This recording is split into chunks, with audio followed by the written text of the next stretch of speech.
할렐루야. 네, 이 새벽에 나오신 여러분이 우리 주님의 축복과 은혜가 넘치기를 간절히 바랍니다. 우리가 시편 16편을 읽었고 또 찬송 94장을 불렀습니다. 이 찬송 94장을 부를 때마다 늘 생각 없이 부를 때도 있고 생각하며 부를 때도 있어요. 그러면서 정말 후렴처럼 내가 세상의 즐거움을 다 버렸나? 내가 세상 자랑 다 버렸나? 주 예수보다도 내게 정말 더 귀한 게 없나? 정말 예수밖에는 내게 더 기쁨을 주는, 더 복을 주는 그런 대상이 없나? 이런 걸 우리가 질문하게 되죠. 그래서 생각을 하고 부르면 이 94장을 잘 씩씩하게 못 불러요. 왜? 이게 내 마음에 찔리기 때문에. 주 예수보다 정말 더 귀한 게 없나? 나한테는 예수보다 더 귀한 게 많은데 예수님은 일주일에 한 번 와 찾고 새벽 기도 때 와 잠깐 생각하지만 내가 하루 종일 생각하는 건 뭐지? 내가 운동하는 거, 그거 어떻게 오늘 이겨야 되는데 그거 준비하고 그거 또 찾아서 읽고 또 미리 텔레비에서 보고 또 그거 또 지도받고 왜 거기에 관심이 있어? 내가 어떤 운동 경기를 좀, 요번엔 김대리한테 골프를 꼭 이겨야 되는데, 그러려면 골프를 좀 많이 보고 연구를 해야 돼. 그 집에서도 연구하고 그냥 자나깨나 골프 연습만 하고. 예를 들면. 우리 예수님을 골프만큼 생각하나? 그렇죠. 그러니까 아이들이 얼마나 내겐 귀한지. 아이들 생각, 아이들이 사고치고 뭐 그러면 또 크게 신경 쓰여가지고 하루 종일 괴로워하고 밥도 안 먹고. 아이가 또 성적이 좀 올라갔다면 너무 기분 좋아가지고 선생님 대접받고 싶고 그냥 뭔가 갖다 드리고 싶고. 그런 마음. 우리가 예수님을 그렇게까지 생각하나? 찬송 부를 때는 좀 찔리긴 하지만 그냥 부르긴 앞으로 그렇게 되겠지. 정말 내가 세상 즐거움을 다 버리고 이전에 어떤 것보다도 예수님이 가장 귀한가? 이 세상 어떤 행복과도 바꿀 수 없는 분이 예수님인가? 이제 이런 고백이 오늘 2절에도 소개되고 있죠. 자, 16편 2절 말씀 한번 읽어볼까요? 2절입니다. 2절. 내가 여호와께 아뢰되 주는 나의 주님이시오니 주 밖에는 나의 복이 없다 하였나이다. 주는 나의 주님. 이 주라는 건 이제 아도나이라고 하는 이제 그런 하나님을 표현하는 그런 표현인데 정말 하나님은 나의 주님, 나의 주님은 주인이야, 주인. 정말 하나님이 내 주인이신가? 이 말을 바꾸는 정말 예수님이 내 인생의 주인이신가? 종은 주인의 말을 듣는 거예요. 종은 상전의 손길을 바라보는 거예요. 그렇죠? 개는 주인의 손을 바라봐요. 주인의 멸치 하나 준 곳이 어디로 던질지, 오징어 다리를 어디 던질지, 그 오징어 다리 들면 개는 주인 손만 바라봐. 던지면 쫓아가서 물어먹고 먹기 때문에. 그게 먹는 게 즐겁거든, 개는. 그러니까 주인이 뭐 멸치만 주면 그거 쳐다보더라고 정신이 없어. 그냥. 하인은 주인의 손을 바라보는, 주인의 지시가 어떻게 떨어. 너 오늘 뭘 해라. 그거만 쳐다보는. 우리는 예수님의 손만 쳐다보고 예수님의 얼굴만 쳐다보나? 주는 나의 주인이시오니 주 밖에는 주님 외에는 나의 복이 없다. 이게 내 복이야. 남편을 잘 만난 게 내 복이고 시집을 잘 온 게 내 복이고 친정을 잘 만난 게 내 복이고 좋은 대학 나온 게 내 복이고 땅 잘 산 게 내 복이고 뭐 좋은 친구가 많은 게 내 복이고 좀 그게 복이 아니라 예수님이 내게 가장 큰 복인가? 나는 예수님 만난 게 제일 큰 복이야. 나는 예수님 이렇게 믿게 된 것이 내 인생의 최고의 축복이야. 이렇게 말할 수 있는가? 우리 막내를 안 낳았으면 어떡할 뻔했어. 우리 막내가 우리 집에 제일 복덩어리야. 그냥 얘가. 이렇게. 물론 자식을 또 미워하는 얘기는 아니에요. 그러나 예수님보다 더 내가 귀하게 여기는 복거리가 있다는 그 예수님을 두 번째, 세 번째로 여긴다는 거예요. 저 예수님이 내 인생의 첫 번째인가. 그 어떤 것보다도. 어떤 전에 청년은 학원 강사를 했는데 학원에서 만난 남자 선생님하고 결혼. 남자친구는 믿음이 없어요. 자기 이제 믿음이 있고. 그런데 그 남자와 결혼하려고 이제 그럴 때 그런 고백을 해요. 나는 당신이 앞으로 믿음을 갖는다고 약속을 했으니까 당신이 나보다 예수님을 더 사랑하는 그런 남편이 됐으면 좋겠다고. 그 자기의 그 고백이 나를 사랑하는 것보다 당신이 예수님을 더 사랑하는 남자가 됐으면 좋겠다. 남편이 됐으면 좋겠다. 그게 늘 기억에 남는다는 거예요. 정말 그 남편은 열심히 같이 신앙을 배우면서 성가대도 봉사하고 교사도 봉사하면서 그렇게 신실하게 이제 자라가더라고요. 정말 예수님이 내 인생에 그렇게 모든 걸 다 가져가셔도 예수님만 계시면 나는 괜찮습니다. 그렇게 우리가 고백할 수 있을까? 이렇게 그죠? 주님만 있으면 됩니다. 주님만. 근데 우리는 이것저것 다 있어야 되고 거기다가 주님까지 있으면 더 좋은 거야. 이것저것 가지고는 또 뭔가 불안전하거든. 이것저것 다 필요한 거 다 가져도 거기에 그래도 예수님이 또 계셔야지 이런 생각하는데 다른 모든 것을 다 뺏어가도 오직 주님만 계시면 나는 오늘도 행복하다고, 나는 오늘도 만족하다고, 나는 오늘도 감사하다고 그렇게 고백할 수 있겠는가 하는 걸 이 성경은 오늘 나에게 계속 묻고 있습니다. 예수님 외에는 나의 복이 없다. 예수님만이 나의 복이고 예수님만이 나의 전부. 그래서 그 농사 짓던 농부가 남의 땅을 경작하지만은 이렇게 밭을 갈다가 뭔가 땡그랑 소리가 나서 땅을 파보니 거기 항아리가 있는데 거기 보화가 갇혀 있었더라. 보화가. 누가 이렇게 전쟁이 나니까 그 다이아몬드 금은 보화를 거기다 감춰놓고 갔다가 못 돌아왔는지도 모르겠어요. 어디 갔다가 전직되게 죽었는지. 그래서 그 사람은 그걸 다시 이렇게 흙으로 덮어놓고 가서 자기 재산을 다 정리해가지고 친척 돈까지 다 끌어모아가지고 와서 그 밭을 샀더라. 그는 가장 행복한. 왜? 가장 귀한 걸 가지고 됐으니까. 그 재산이 문제가 아니야. 그거와 비교할 수 없는 것을 그는 소유하게 됐어. 내가 모든 것을 다 포기해서라도 얻을 수 있는 대상이 그 보화와 같은 분이 누굴까? 바로 예수 그리스도가 되어야 할 줄로 믿습니다. 뭐 그걸 얘기하는 거예요. 내 모든 걸 다 팔아서라도 내가 얻을 수 있는 분이 예수님이라면 난 그걸로 만족하겠다. 그걸 만족하겠다. 왜? 그분이 그만큼 존귀한 분이. 그분은 내 과거에서부터 내 현재에서 내 미래까지도 내 삶을 주장하시고 내 삶을 영원한 천국으로 인도하시고 오늘도 이 땅에서 천국과 같은 기쁨을 누리게 하실 분이 예수님이시고 그분은 죽음에서 부활하심으로 우리의 영원한 주가 되셨기 때문에 이제 성경은 그걸 얘기하고 있는 거예요. 찬송도 그걸 얘기하고 있는 거고 시편 16편도 그걸 얘기하고 있는 거예요. 이게 표면적으로는 다윗의 믹담, 다윗의 기록이라고 이렇게 되어 있지만은 표면적으로는 다윗의 시예요. 다윗이 지금 어려운 위기를 당했어요. 자, 16장 1절입니다. 16장 1절 시작.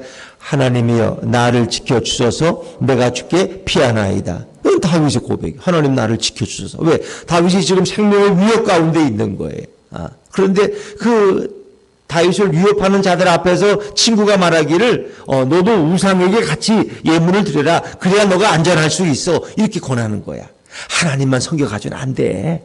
우상도 같이 섬겨야 되는 거야. 종교라는 건 많이 가지면 좋은 거 아니야? 어떻게 예수님만 섬기니? 세상 것도 다 필요한 거야. 그래서 다른 신도 함께 섬기기를 권면해요. 우리에게서 혼합주의 신화예요. 혼합주의. 근데 대부분 이게 이제 북이스라엘 시대 때 아합 때 이스라엘 백성들은 다 그랬어요. 나 하나님도 섬기고 바알도 섬기고 바알도 섬기고 하나님도 섬기고 얼마나 좋으냐 말이야. 갈등이 없잖아. 안 그래? 아합 왕이 바알에게 왔잖아. 그럼 또 바알 가서 전하고 또 엘리야가 와가지고 우리 하나님께 예배해주고 또 엘리야 말대로 가서 또 하나님도 한번 섬겨주고 이게 혼합주의야. 교회 오면 예수님 생각하다가 세상 가부터 세상신 생각하는 이 혼합주의인데 다윗은 그 혼합주의의 길을 가지 않았다는 거예요. 자, 4절입니다. 그 당시에는 다 아합 왕 이세벨 시대에는 다 혼합주의 신앙에 빠졌어요. 근데 지금이 그 혼합주의 신앙에 빠진 성도의 모습을 보여주는 거죠. 4절입니다. 4절 시작. 다른 신에게 예물을 드리는 자는 괴로움이 더할 것이라. 나는 그들이 드리는 피의 전제를 드리지 아니하며 내 입술로 그 이름도 부르지 아니하리로다. 다른 신에게 하나님도 섬기지만 다른 신에게도 또 섬겨야 돼. 뭐 신이라는 게 꼭 이렇게 하나님 외에 다른 신이 아니라 세상에 내가 하나님보다 더 사랑하는 게 있으면 다 내게 신이죠. 우상이죠. 그 다른 신에게 예물을 드린 자는 괴로움이 더할 것이라. 하나님도 섬기고 부처도 섬기고 그래서 또 행복한 것이 아니라 더 괴로움을 갖게 되는, 더 갈등이 심해질 것이다.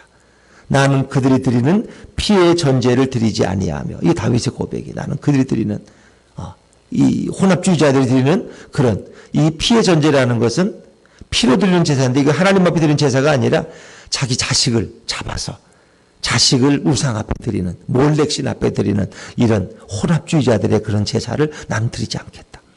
그리고 내 입술로 그 이름, 그 우상의 이름도 부르지 않겠다. 다윗은 마음의 결백을 주장하는. 난 오직 하나님만 섬기겠다. 하나님만. 그러면서 다윗의 마음속에 하나님이 확신을 주셔요. 5절부터 11절은 다윗의 마음속에 밀려온 확신이야.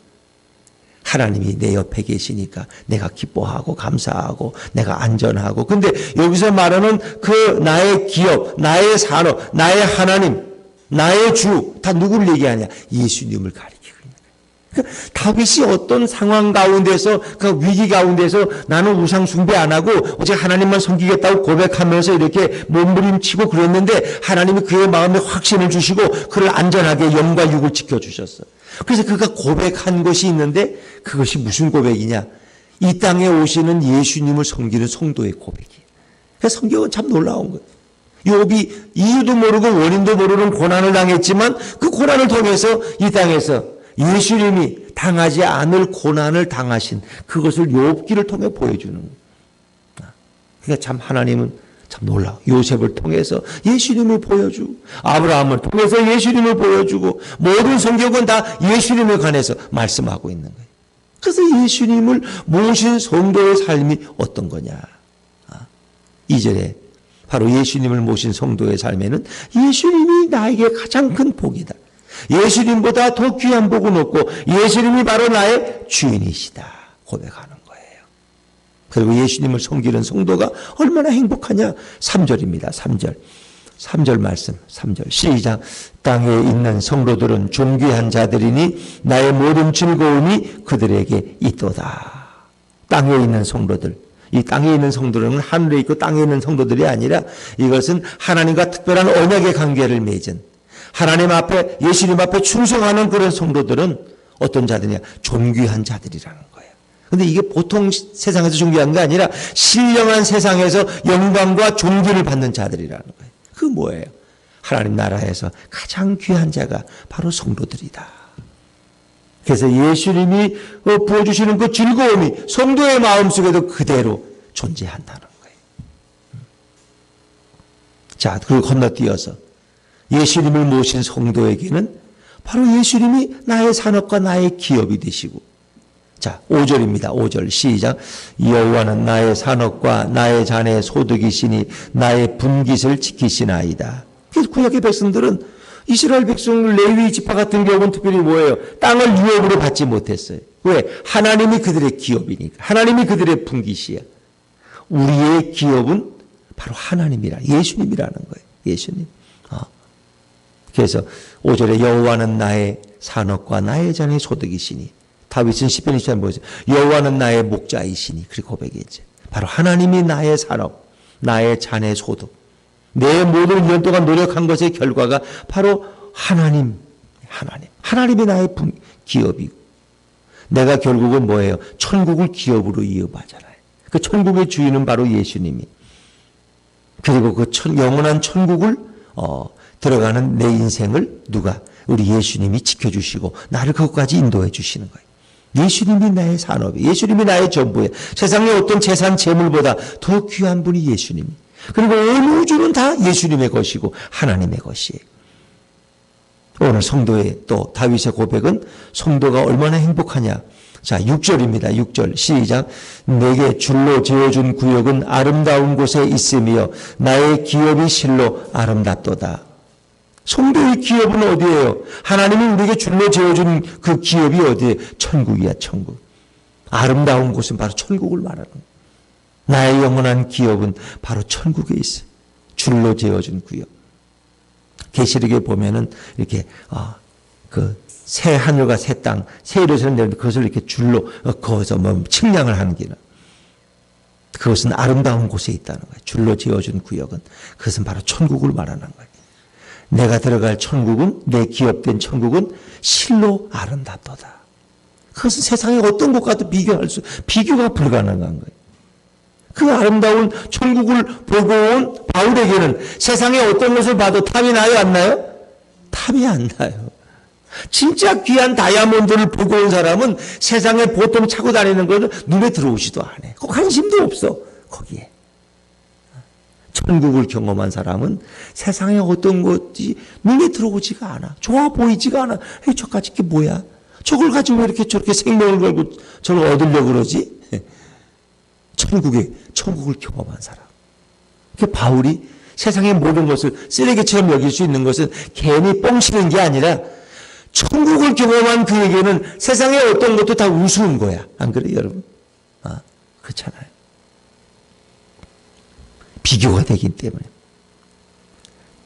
성도가 들어갈 그 천국의 기업은 세상의 어떤 것과도 비교할 수 없어요. 7절, 나를 훈계하신 여호와를 송축할지라. 나와 교제하시고 나와 함께 계신 그 하나님을, 예수님을 생각하니까 그저 그분께 찬양과 영광을 돌리는 것밖에 없어. 나를 훈계하시니. 오늘 그 성도는 누구를 모시고 예수님을 모시고 살아가는데 그것이 최고의 행복이에요. 자, 8절입니다. 8절 시작. 내가 여호와를 항상 내 앞에 모심이여 그가 나의 오른쪽에 계심으로 내가 흔들리지 아니하리로다. 다윗은 오늘 이렇게 여호와를 항상 내 앞에 모신다고, 임재하신 주님을 모신다고 했는데 그건 바로 예수님을 우리가 모시고 살아가는 거예요. 내가 예수님을 항상 내 앞에 모심이여. 나와 동행하시니까, 우리 가정에 임재해 계시고 내 심령의 주인이시니까 바로 예수님을 내 앞에 모시고 살아가니까 그가 내 오른쪽에 늘 계셔. 내가 흔들리지 않아. 뭐 겁나는 게 없어. 겁나는 게 어디 있어. 예수님이 옆에 계시는데. 죽음에서 부활하신 그 예수님, 온 세상을 창조하시고 세상을 완성하실 예수님, 다시 심판주로 오실 그 예수님을 내가 내 옆에, 내 안에 모시고 계시는데 뭐가 흔들려? 흔들릴 게 아무것도 없어. 걱정스러운 게 없어. 암이 걸리더라도 걱정이 안 돼. 뭐 그게 중요해. 어차피 누구나 다 죽는데. 나는 영원한 천국을 이미 약속했고 이미 예수님을 모시고 사니까 나는 이미 천국에 살고 있는데 그게 뭘 무서워? 그렇죠? 그의 삶은 흔들릴 게 없어요. 흔들릴 게 없어요. 아이고, 저 어떡하나. 큰일 났네. 저 어쩌면 좋아. 그럴 필요가 없어. 그는 지금도 천국 가운데 살고 있고 육신의 생명이 끊어지면 주님이 그를 위해 준비한 그 천국에 가서 더 행복한 삶을 살 텐데 뭐 흔들릴 게 어디 있어. 그러니까 성도의 삶에는 영육간의 모든 것이 평화롭고 행복해. 자, 9절입니다. 9절 시작. 이러므로 나의 마음이 기쁘고 나의 영도 즐거워하며 내 육체도 안전히 살리니. 예수님을 모신 인생에 뭐 걱정할 게 어디 있어. 내 마음, 이건 정신이라고도 표현해요. 내 정신도 늘 기쁘고 마음도. 내 영혼도 즐거워하며. 영이라는 건 영광이라고 뒤에 주석이 나오는데 내 영혼이. 내 속사람도 즐거워하고 내 육체도 안전히 살리니. 왜? 예수님을 항상 내 앞에 모시고 사시는데 내 영육간의 모든 삶이 완벽해. 부족한 게 없는 거예요. 행복한 거예요. 육체도 하나님이 지켜주시고 영혼의 평강도 기쁨도 늘 주님이 부어주시는 거예요. 그런데 이 모든 것이 어디로부터 왔느냐? 바로 예수님이 죽음에서 부활하심으로 나의 영원한 주가 되셨기 때문에, 나와 동행하시기 때문에 나는 이렇게 행복한 성도로 고백할 수 있다는 거예요. 부활하신 예수님을 경험한 나에게는 세상의 그 어떤 것보다도 예수님이 가장 귀한 거예요. 자, 10절 말씀, 10절입니다. 시작. 이는 주께서 내 영혼을 세월에 버리지 아니하시며 주의 거룩한 자를 멸망시키지 않으실 것임이니이다. 아멘. 이미 바울의 마음속에도 부활의 확신이 있었다는 거예요. 이는 주께서 내 영혼을 세월에 버리. 다윗은 지금 위험 가운데 있지만 내가 비록 죽더라도 하나님은 나를 음부에 버리지 아니하시고 나를 일으키실 것이다. 그런데 여기서 주의 거룩한 자를 멸망시키지 않. 이 거룩한 주의 거룩한 자가 과연 다윗이냐? 아니라는 것입니다. 다윗은 거룩하지 않습니다. 다윗이 어떻게 거룩해요? 바세바도 범하고 우리아도 죽이고 나쁜 짓도 많이 했는데 나쁜 생각도 많이 품었는데 다윗이. 이 주의 거룩한 자는 오직 예수 그리스도만을 가리키는 것입니다. 이는 하나님께서 예수님의 영혼을 이 세월 음부에 버리지 아니하시며 주의 거룩한 자 예수님을 멸망시키지 않으실 것입니다. 이 멸망, 옛날 성경에, 이전 성경에 보면 썩지 않게 하실 것입니다. 육신이 시신이 썩으면 다시 부활이 안 되지. 그러나 그는 썩기 전에 하나님이 다시 그를 음부에서, 지옥에서 일으키셔서 영원한 부활과 생명의 주가 되게 하신 줄로 믿습니다. 그걸 다윗이 이미 고백하는 거예요. 그 오래전에. 주의 거룩한 자. 그리고 이 10절 말씀을 누가 받았느냐? 베드로와 요한이 그렇게 고백을 하고요. 사도 바울이 그렇게 고백을. 이걸 다 말씀을 10편, 16편을 다 인용해서 예수님의 부활을 얘기할 때마다 이 말씀을 다 인용해요. 하나님이 일으키신 주의 거룩한 자가 누구냐? 우리 예수님입니다. 내신 우리 죄를 지시고 십자가에 죽으셨지만 3일 만에 하나님이 그를 일으키심으로 우리의 영원한 부활의 주가 되게 하셨다. 이거는 앞서간 사도들이 다 이렇게 고백하는 거예요. 사도들이. 그건 그냥 예수님의 부활과 관계된 게 아니라 이 성경은 예수님의 부활을 가리키고 있고 부활하신 주님을 모신 성도의 행복이 어떤 것이냐? 세상에 비교할 것이 없다는 거예요. 부활하신 주님을 모신 성도의 행복과 비교할 것이 없다는 거예요. 그렇기 때문에 이건 세상에 이런 표현을 쓸 수가 없어요. 11절 같이 11절 시작. 주께서 생명의 길을 주의 앞에는 충만한 기쁨이 있고 주의 오른쪽에는 영원한 즐거움이 있나이다. 부활하신 주님을 모셨으니까 이제 내게 생명의 길이 밖에 없어. 내게는 영원함. 나도 부활할 거예요. 왜? 예수님이 나를 부활케 하시니까. 그분이 부활의 첫 열매가 되시고 나도 이제 죽어도 부활할 수 있는 길이요. 내게는 생명의 길을 보여주시는 거예요. 그래서 예수님을 모신 삶에는 충만한 기쁨이 있고 그리고 영원한 즐거움이 있는 거예요. 이것은 그 어느도 뺏을 수 없는, 한 번 왔다가 옷을 사면은 한 일주일은 기분 좋고 차를 바꾸면 한 달은 기분 좋고 아파트를 사면 뭐 6개월은 기분 좋을지 모르지만 영원한 즐거움이 있고 충만한 기쁨이 예수님 모신 성도의 삶에는 있는 거예요. 그래서 그 예수님은 세상의 그 어떤 것과도 바꿀 수 없는 분이에요. 내게 가장 사모하고 사랑하고 존귀히 여기는 내 인생의 첫 번째 유일한 분이 바로 예수님이시다. 이런 고백을 하고 있는 거예요. 자, 오늘 베드로와 요한이 고백한 이 표현, 시편 16편의 표현을 한번 찾아서 읽으면 더 좋겠죠. 자, 먼저 사도행전 2장 25절 말씀 한번 찾아보시죠. 사도행전 2장 25절. 오늘 베드로와 요한이 뭐라고 설교하는지 한번, 어떻게 시편 16편을 인용하는지 보세요. 사도행전 2장 25절, 188쪽이 신약성경. 사도행전 2장 25절 찾으셨으면 아멘. 네, 이제 사도행전을 읽을게요. 자, 사도행전 2장 25절부터 27절까지 먼저 25절부터 27절까지 시작. 다윗이 그를 가리켜 내가 항상 내 앞에 계신 주를 배웠으며 나로 요동하지 않게 하기 위하여 그가 내 우편에 계시도다. 그러므로 내 마음이 기뻐하였고 내 혀도 즐거워하였으며 육체도 희망에 거하리니 이는 내 영혼을 음부에 버리지 아니하시며 주의 거룩한 자로 썩음을 당하지 않게 하실 것이미로다. 다윗이 이렇게 시편에 고백하지 않느냐? 베드로 요한이 말하는 거예요. 베드로가. 28절 주께서 생명의 길을 내게 보이셨으니 주 앞에서 내게 기쁨이 충만하게 하시리로다. 자, 29절을 같이 읽을까요? 29절 시작.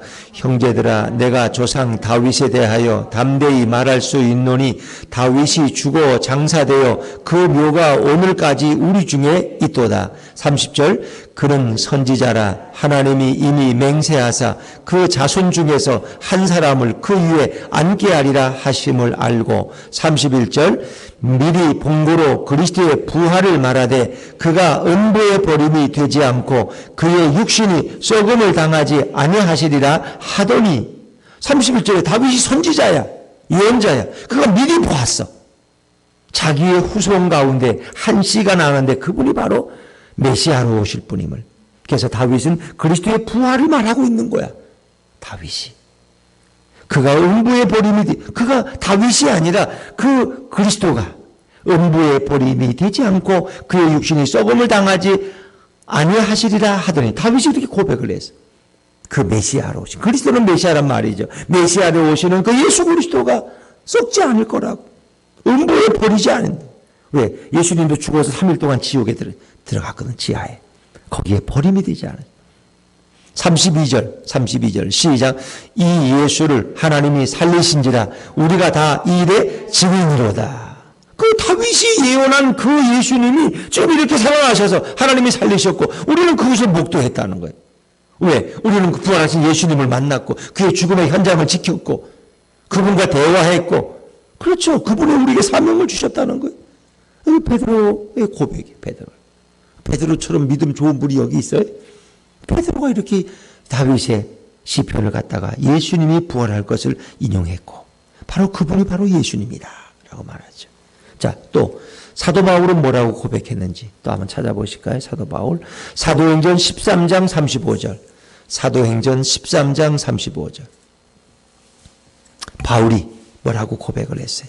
오늘 시편 16편의 표현을 어떻게 고백하고 있는지 사도행전 13장 35절 찾으셨으면 아멘 하시고 13장 35절 자 13장 35절 36절 같이 읽죠. 시작. 또 다른 시편에 일렀으되 주의 거룩한 자로 썩음을 당하지 않게 하시리라 하셨느니라. 다윗은 당시에 하나님의 뜻을 따라 섬기다가 잠들어 그 조상들과 함께 묻혀 썩음을 당하였으되 37절 하나님께서 살리시니는 썩음을 당하지 아니하였나니 38절 그러므로 형제들아 너희가 알 것은 이 사람을 힘입어 죄사함을 너희에게 전하는 이것이며 그랬어요. 이 사람이 누구예요? 예수 그리스도. 다윗이 예언한 대로 죽음에서 썩음을 당하지 아니하고 다시 하나님이 살리신 그분을 힘입어 죄사함을 우리가 얻는다는 거예요. 그분을 통해서 우리는 의롭다 하심을 얻는다는 거예요. 39절 시작. 또 모세의 율법으로 너희가 의롭다 하심을 얻게 못하던 모든 일에도 이 사람을 힘입어 믿는 자마다 의롭다 하심을 얻는 이것이라. 모세 율법으로 우리는 의로워질 수 없어요. 그런데 이 예수님을 힘입어서 그분을 믿는 자마다 의롭다고 인정하심을 얻는다는 거예요. 우리는 불의함에도 우리의 죄를 예수님이 해결하시고 그분을 믿는 자마다 하나님이 우리를 의롭다고 너는 의로운 자다. 우리가 불의함에도 우리는 의롭다고 인정해 주시는 거예요. 그렇죠? 왜? 우리의 죄를 예수님이 그분의 의로 다 덮어주셨기 때문에 하나님 앞에서는 우리가 아무런 흠이 없는 자로 우리를 받아주신다는 얘기예요. 그래서 시편 16편은 다윗의 예언이고 예수님의 부활 그리고 이 부활하신 예수님을 모신 성도의 행복 주밖에는 나의 복이 없습니다. 내 우편에 계신 주님 때문에 내가 오늘도 행복하고 흔들리지 않는다는 거예요. 오늘도 그 예수님이 얼마나 존귀한 분이냐 그 예수님을 여러분의 인생의 주인으로 모시고 여러분과 늘 인생의 동행자로 모시고 그분과 함께 걸어가는 행복한 오늘 하루가 되시기를 주 이름으로 축원합니다.